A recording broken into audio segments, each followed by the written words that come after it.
The backlogs at U.S. Citizenship and Immigration Services (USCIS) have snowballed to create an avalanche of consequences for the agency, applicants, and petitioners, according to the annual report issued by the Office of the Citizenship and Immigration Services (CIS) Ombudsman earlier this month. Visit our Swat&Vee channel with your questions to see how best we can help you out your process.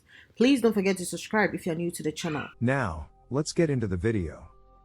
Hostile immigration policies and false rhetoric during the Trump administration effectively stifled immigration, which had already been falling since 1995.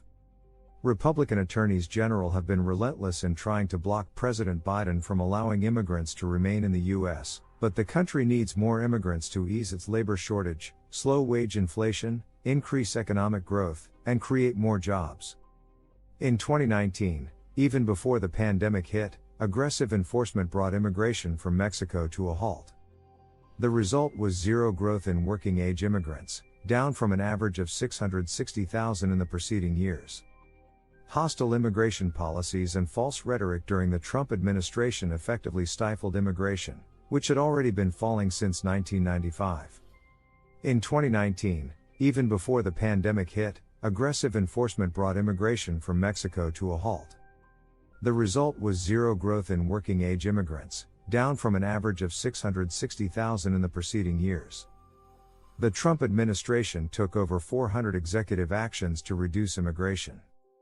Those actions, combined with his denigration of immigrants, resulted in the lowest inflow of immigrants from Mexico, around 200,000, on record since 1960.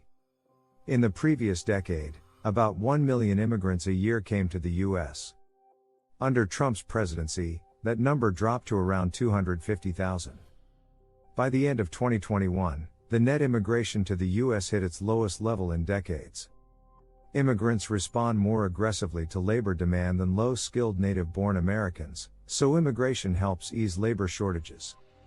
Studies show that U.S. cities with higher populations of Mexican-born immigrants suffered 50% smaller labor shocks than other metro areas. Low immigration engineered by Trump prevented immigrants from easing the current labor shortage. Labor shortages worsened when the economy began to recover from the pandemic in 2021. As the number of jobs rose, employers found it harder to fill them due to the scarcity of immigrants. Sectors that employ the most foreign workers had significantly higher rates of job vacancies in 2021.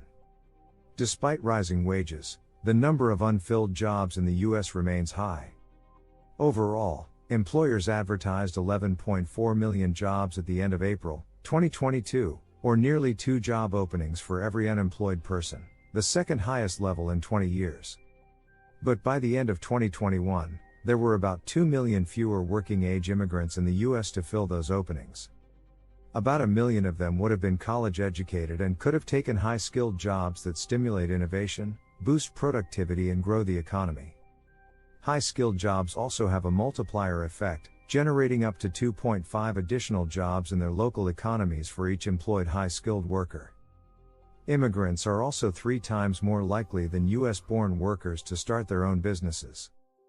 2 million fewer immigrants translates into fewer new businesses and more than 200,000 fewer jobs.